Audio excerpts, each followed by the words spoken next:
Hi friends, எல்லாருக்கும் வணக்கம். நாம் இன்னைக்கு பார்க்க போகிற ரெசிபி Homemade Condensed Milk.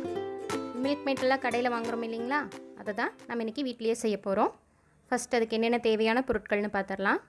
பால் 1/2 லிட்டர், சர்க்கரை 250 gram, milk powder 4 tablespoon, baking soda a pinch 1/4 டேபிள் ஸ்பூனுக்கும் கொஞ்சம் டீஸ்பூனுக்கும் கொஞ்சம் கம்மியாக.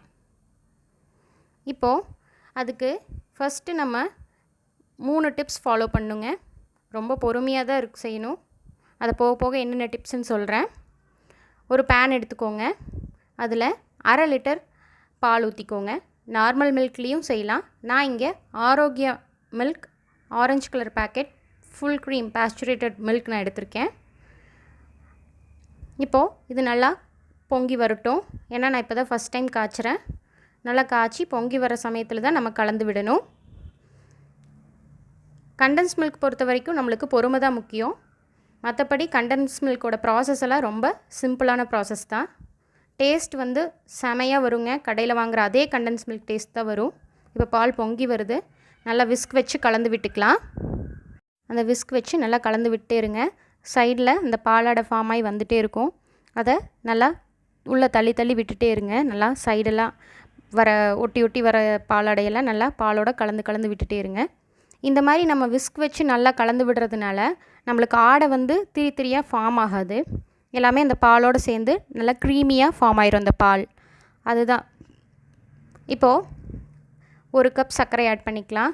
பால் வந்து 1/2 லிட்டர்லேருந்து அதோட லெவல் கொஞ்சம் கம்மியாகி ரெடியூஸ் ஆகி திக்கன் ஆயிடுச்சு. அந்த சமயத்தில் தான் நம்ம சுகர் ஆட் பண்ணுறோம். 1 கப் சுகர் வந்து டேஸ்ட்டுக்கு தகுந்த மாதிரி மாற்றிக்கோங்க.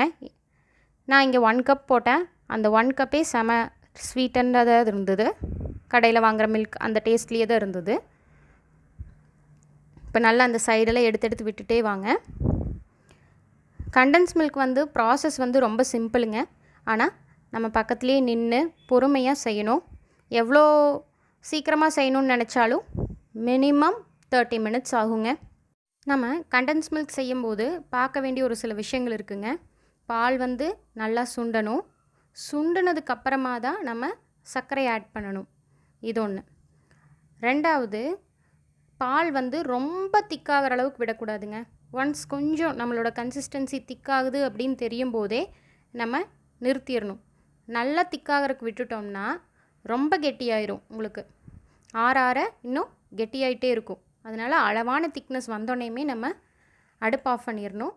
ஆறும்போது நல்லா திக்காயிக்கும். சுகர் போட்டு பால் கொதித்ததுக்கப்புறமா உங்களுக்கு கலர் சேஞ்ச் ஆகிறது தெரியும். ஒயிட்லேருந்து லைட் எல்லோயிஷ் ஆகிறது. அந்த சமயத்தில் 4 tablespoon milk powder add பண்ணிக்கோங்க.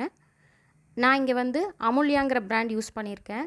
நீங்கள் உங்களுக்கு பிடிச்ச உங்கள்கிட்ட இருக்க மில்க் பவுடர் யூஸ் பண்ணிக்கோங்க. இந்த மில்க் பவுடர் வந்து ஆப்ஷனல் தான்.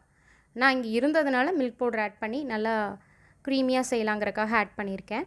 மில்க் பவுடர் போடலினாலுமே கண்டன்ஸ் மில்க் செம டேஸ்ட்டாக தான் வருங்க. இப்போது மில்க் பவுடர் ஒவ்வொரு ஸ்பூனும் ஆட் பண்ணிவிட்டு நல்லா விஸ்க் பண்ணி விட்டுக்கோங்க. இப்போ நல்லா கலந்து விட்டதுக்கப்புறமா அது கொஞ்சம் நேரம் திக்கன் ஆகட்டும். ஒரு 5 மினிட்ஸ்க்கு அப்புறம் ஒரு பிஞ்ச் சோடா உப்பு, பேக்கிங் சோடா, கன்ஃபியூஸ் பண்ணிக்காதீங்க. நம்ம யூஸ் பண்ணுறது பேக்கிங் சோடா, பேக்கிங் பவுடர் இல்லை. இப்போ அதை போட்டு நல்லா கலந்துக்கோங்க. இப்போ பேக்கிங் சோடா உள்ளே போட்டோன்னேயுமே உங்களுக்கு அந்த பால் நல்லா சாஃப்ட் ஆகிட்டு எல்லோ கலரில் சேஞ்ச் ஆகிறது உங்களுக்கு தெரியும். அது எல்லோன்னு சொல்ல முடியாது, அந்த க்ரீமி கலரில் அந்த பால் சேஞ்ச் ஆகிறது நல்லா உங்களுக்கு பார்க்க முடியும். இப்போ பாருங்கள், உங்களுக்கு நல்லா ஃபோமியாக ஃபார்ம் ஆகுது. இந்த மாதிரி நல்லா சாஃப்ட் ஆகிட்டு ஃபோம் மாதிரி வரும். இவ்வளோதாங்க, நம்மளோட கண்டன்ஸ் மில்க் ரெடி ஆயாச்சு.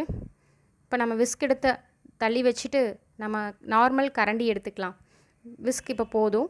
நம்ம நார்மல் கரண்டி எடுத்தால் தான் இப்போ, ஏன்னா திக்காக ஆரம்பிச்சிருச்சு. நல்லா எடுத்து விடணும் சைடில் இருக்கிறதெல்லாம். இங்கே பாருங்கள், இந்த மாதிரி திக்காக ஆரம்பித்தோடனேயுமே நம்ம நிறுத்திடணும்.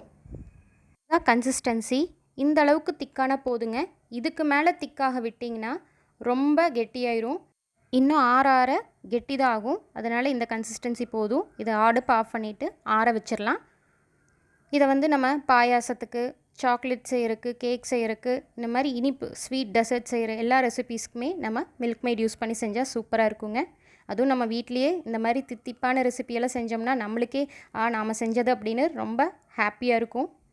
இப்போது நம்மளோட ஸ்வீட் கண்டென்ஸ்டு மில்க் ரெடி. இதை ஒரு கண்டெய்னரில் போர் பண்ணி ஃப்ரிட்ஜில் ஸ்டோர் பண்ணிக்கோங்க. நீங்கள் எல்லோரும் உங்கள் வீட்டில் செஞ்சு பார்த்துட்டு உங்கள் கமெண்ட்ஸ் எனக்கு போஸ்ட் பண்ணுங்கள். இந்த ரெசிபி உங்களுக்கு பிடிச்சிருந்தால் லைக் பண்ணுங்கள், கமெண்ட் பண்ணுங்கள், ஷேர் பண்ணுங்கள். இன்னும் நிறைய வீடியோஸ் பார்க்குறதுக்கு என்னோடய சேனலை சப்ஸ்கிரைப் பண்ணுங்கள்.